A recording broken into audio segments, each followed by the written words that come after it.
नमस्कार, मैं अशोक कुमार पांडे और स्वागत है आपका टीसीएच पर। आज इस समय जब हम लोग बात कर रहे हैं, जब मैं आपके सामने पेश हूं, तो हमारे देश में बहुत कुछ बदल गया है जो दिखाई नहीं देगा बाहर से, लेकिन भीतर भीतर बहुत कुछ बदल गया है। 3 नई संहिताएं आई हैं।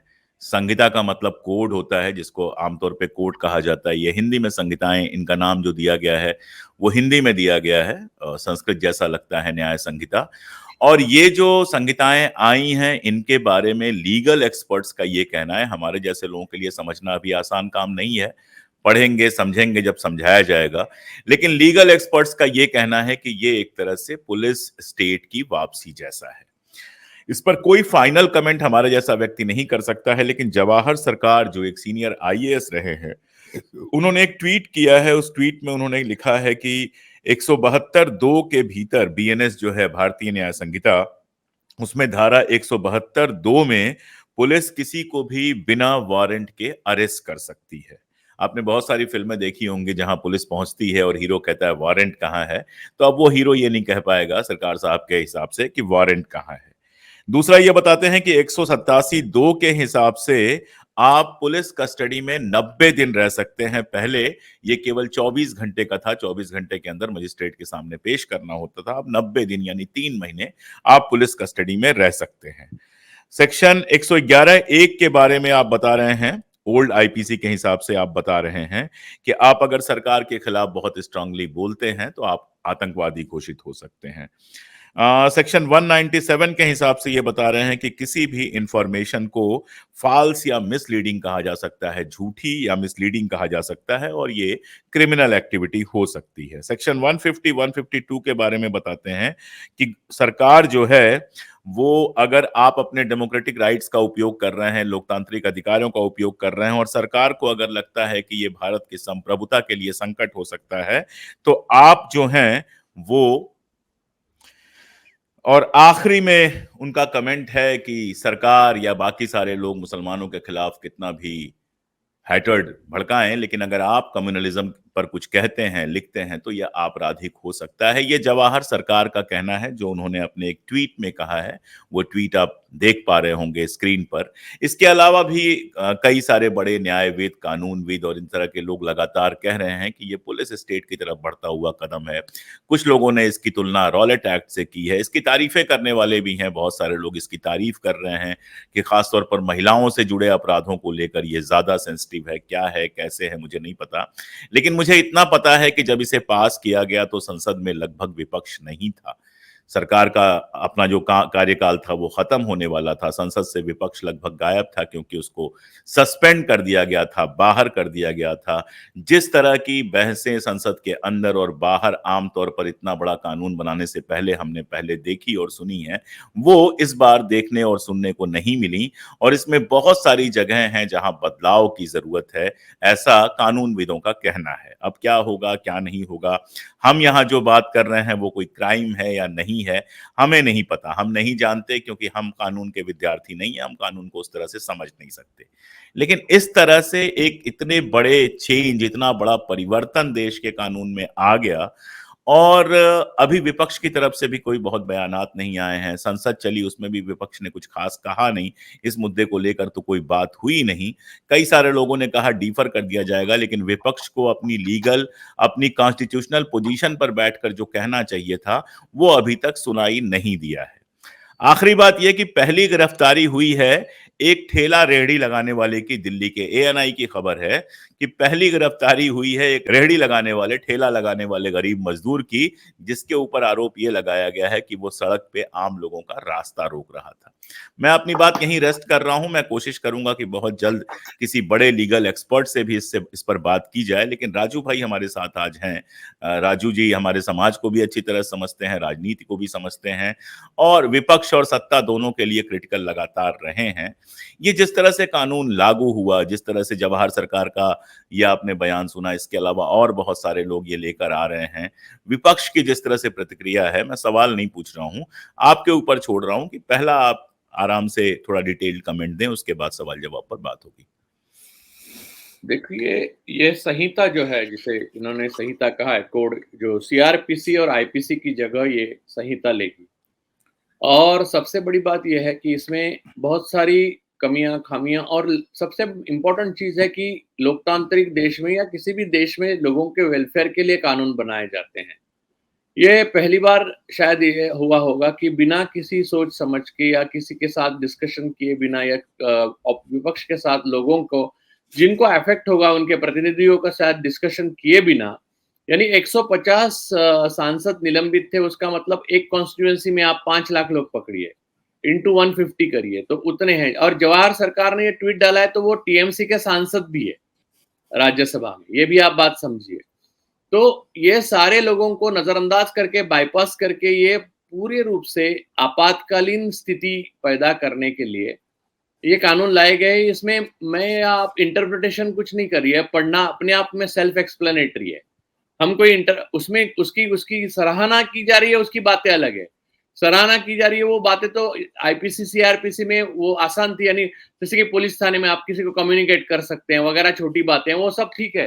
लेकिन आपको एक बात मजेदार बताता हूँ ये संहिता की, इसमें बलात्कार के पुरुष पे या समलैंगिक व्यक्ति पे बलात्कार ही नहीं, यानी उनका कोई अधिकार ही नहीं है रेप केस दर्ज कराने का।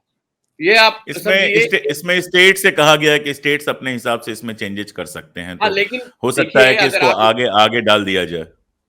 इसकी वजह ये है सर, क्योंकि जो भी मानवाधिकार के मामले हों वो स्टेट देख ले। यहाँ पर सेंटर के हाथ में पूरी हुकूमत हो और वो पुलिस स्टेट, यानी जो रोलैक्ट एक्ट को कहा गया वो तो रोलैक्ट एक्ट भी ठीक था। रोलैक्ट एक्ट लोगों को बता दूं मैं, रोलैक्ट एक्ट के बाद उसके खिलाफ जो प्रदर्शन हुआ उसमें जालियानवाला बाग हुई थी, तो बिल्कुल। लोगों को ठीक से पता चल जाएगा रोलैक्ट एक्ट क्या है। लेकिन आज मुझे ये भी कहना पड़ रहा है कि विपक्ष 150 लोग निलंबित थे, इसका मतलब देश से बाहर उनको भेजा नहीं गया था, इस देश में थे। लोगों को जागरूक करना, हर जगह वर्कशॉप लेना, हर जगह ये एक्चुअली सत्ता का काम था जिन्होंने कानून लाए। लेकिन नॉन ट्रांसपेरेंसी एक खासियत रही है इस सरकार की, तो नॉन ट्रांसपेरेंटली वो करने ही वाले थे और ये उनके हाथ में पूरी तरह से अब पूरी भारत की पूरी सत्ता जो है वो आपातकाल में जितनी इंदिरा जी के पास थी उससे कई गुना ज्यादा प्रधानमंत्री मोदी जी के पास है और वो अब उसका इस्तेमाल और गृह मंत्री अमित शाह कर सकते हैं, ये स्पष्ट है।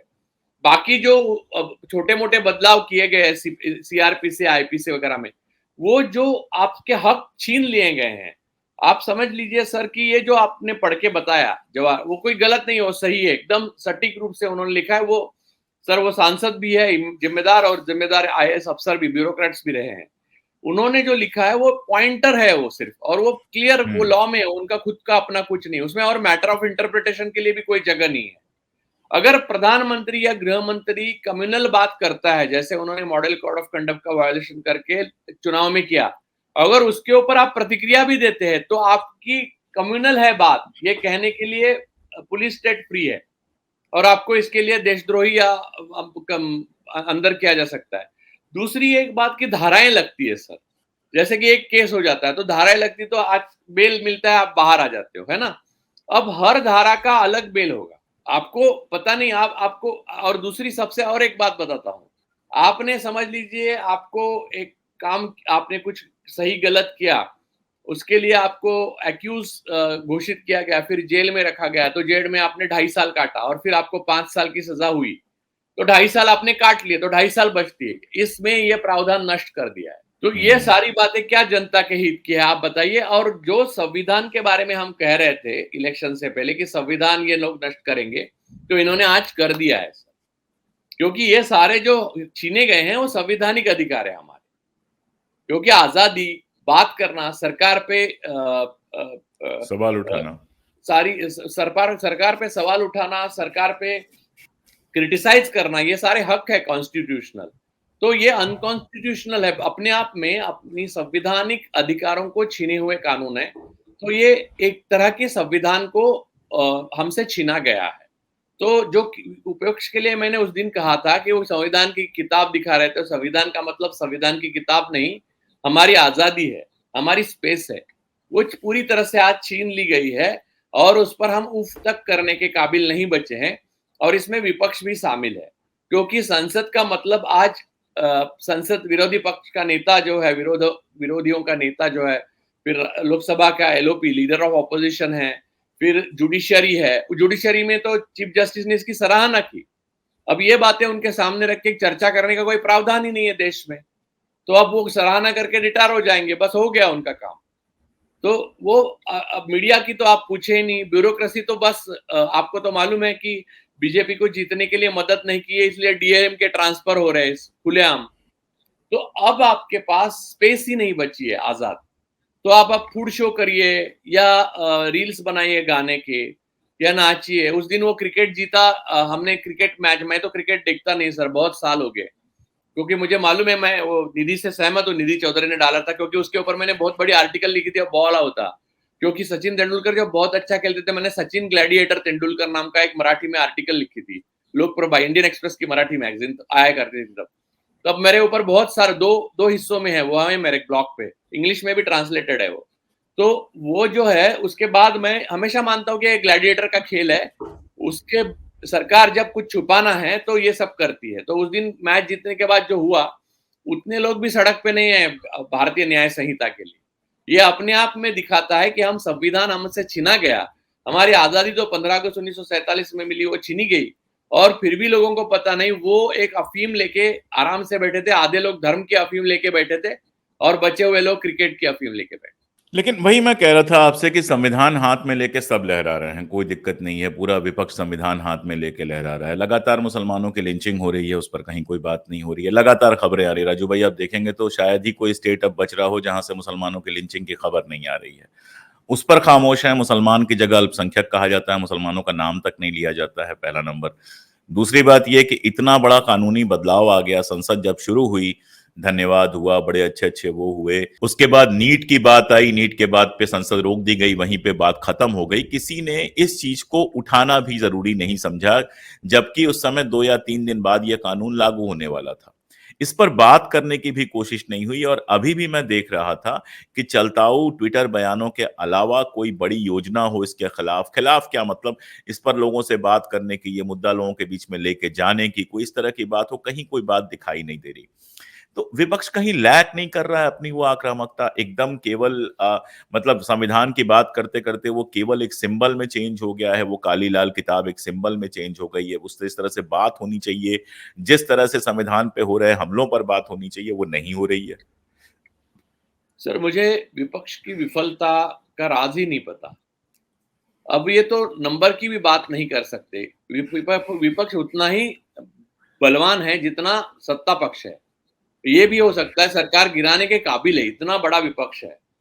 फिर भी अगर उनसे कुछ नहीं हो रहा है, ये न्याय संहिता आज लागू होनी नहीं चाहिए। नोटिफिकेशन वापस लेने पे सरकार को इन्होंने मजबूर कर देना चाहिए था। और इसके पीछे सर एक गुजराती छोटा सा लेकिन गिरोह है। इसको इशू बनाया ही नहीं गया।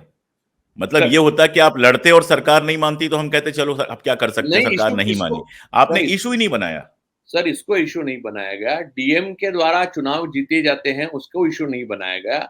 ईवीएम का मसला इशू नहीं बनाया गया। सर, सरकार, कई उम्मीदवार अभी भी कोर्ट में गए हैं, उसका इशू नहीं बनाया गया। अब कुल मिला के देखो तो मुझे ऐसा लगता है कि cooperate Modi ji, cooperate BJP and cooperate police state and regime, ये विपक्ष का ओवरऑल डीप वो एट द कोर यही एजेंडा रहा है। मैं ब्यूरोक्रेसी, मीडिया और जुडिशरी से तो पूरी तरह से, आपको तो मालूम है, मैं पूरी तरह से मैं पेसिमिस्ट हूँ। आप लोग तो बहुत मुझे चिढ़ाते भी हैं कि बहुत ज्यादा पेसिमिस्ट हैं। लेकिन सर, आपने देखा आज तक मेरा पेसिमिज्म ही सच हुआ। मुझे अच्छा लगता है आपका ऑप्टिमिज्म सच होता तो। और मैंने ये भी कहा था कि सही बात है। विपक्ष कुछ नहीं करेगा। और कल मैंने एक पोस्ट डाला है ट्विटर में, जो आखिरी पोस्ट है, उसके ऊपर मैंने ये लिखा है कि आप लिखेंगे या आप बोलेंगे तो अपने दम पे बोलना, क्योंकि आपको बचाने के लिए विपक्ष नहीं आने वाला। जुडिशरी तो सवाल आने ही ही नहीं वाली उठता। नहीं है। मीडिया और ब्यूरोक्रेसी की तो बात ही छोड़िए। तो आपके लिए अब कुछ नहीं बचा है। और जो भी बचा है वो क्रोनीज और सत्ता दल के 2-3 लोग हैं, उनके लिए बचा है। उन्हीं के लिए देश चलेगा सर।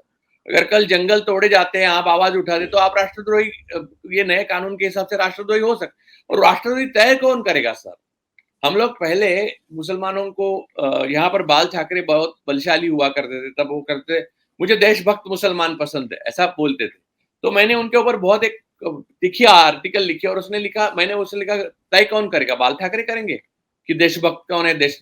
आज एक्चुअल कानून में ऐसा प्रावधान आ गया कि आप देशभक्त है या नहीं है, आप टेररिस्ट है या नहीं है, ये स्टेट यानी स्टेट भी नहीं, गृह मंत्री देश का तय करेगा। गृह मंत्री और पीएमओ तय करेगा कि आप क्या बोलते हैं, क्या लिखते हैं, उसके ऊपर आप कौन है ये तय करेगा। तो आपकी देशभक्ति पे कुल मिला के 140 करोड़ लोगों में से समझ लीजिए 139 करोड़ लोगों के देशभक्ति पे क्वेश्चन मार्क डाल दिया है आज से, और ये सरकार ने आपातकाल घोषित किया है। अब ये घोषित आपातकाल, जब तक ये नोटिफिकेशन वापस नहीं लिए जाते, ये एक निरंतर जंग है। वो भले हम बोलेंगे नहीं, लिखेंगे नहीं अगर, तो भी मन में चलती रहेगी, आप रोक नहीं सकते उसको। हाँ, तो सर ये आपातकाल अब घोषित हो गया है और विपक्ष को इसकी जानकारी तक नहीं है। वो जेल में जो नहीं है, यानी हम लोग, वी द पीपल, वो जेल में हैं एक्चुअली सर बस सलाखों के पीछे नहीं डाले गए हैं। आज से हम सब जेल में हैं। हम अपने दिमाग में अगर अपने आप को सेंसर नहीं करते तो सलाखों के पीछे जाएंगे, और ये तय वो करेगा जो खुद जेल जाने के लिए पात्र है। तो ये आप सोचिए कि चलिए विपक्ष कुछ नहीं बोल रहा है, विपक्ष को लग रहा है कि हमारे जैसे लोग होंगे या और लोग होंगे वो जेल जाएंगे, हम तो एमपी हैं, एमएलए हैं, हम नहीं जाएंगे, लेकिन उनको भी तो कोई सिक्योरिटी अलग से नहीं दी गई है। ये जिस दिन चाहे पूरे विपक्ष को भी तो जेल में डाल सकते हैं, वो भी तो सारी बातें बोलते हैं, ठीक है संसद के अंदर जो बोलेंगे उस पर नहीं डालेंगे, संसद के बाहर वाले पे तो डाल सकते हैं, संसद में बोलने नहीं देंगे, बाहर बोलने पे डाल सकते हैं बड़े आराम से, वही सारा कुछ।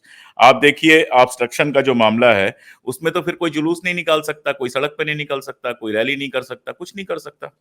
ये सारा अनकॉन्स्टिट्यूशनल है। लेकिन सर ये, लेकिन सिर्फ अपनी जुडिशरी भी कॉम्प्रोमाइज है, इसलिए इसके ऊपर फैसले नहीं आएंगे, वरना ये अनकॉन्स्टिट्यूशनल है, आप ये रोक नहीं सकते। आप जो सात आजादी है, सात स्वतंत्रता है, सप्त स्वातंत्र जिसे कहते हैं, उसमें से ये हर स्वतंत्र पे इन्होंने काट मारी है।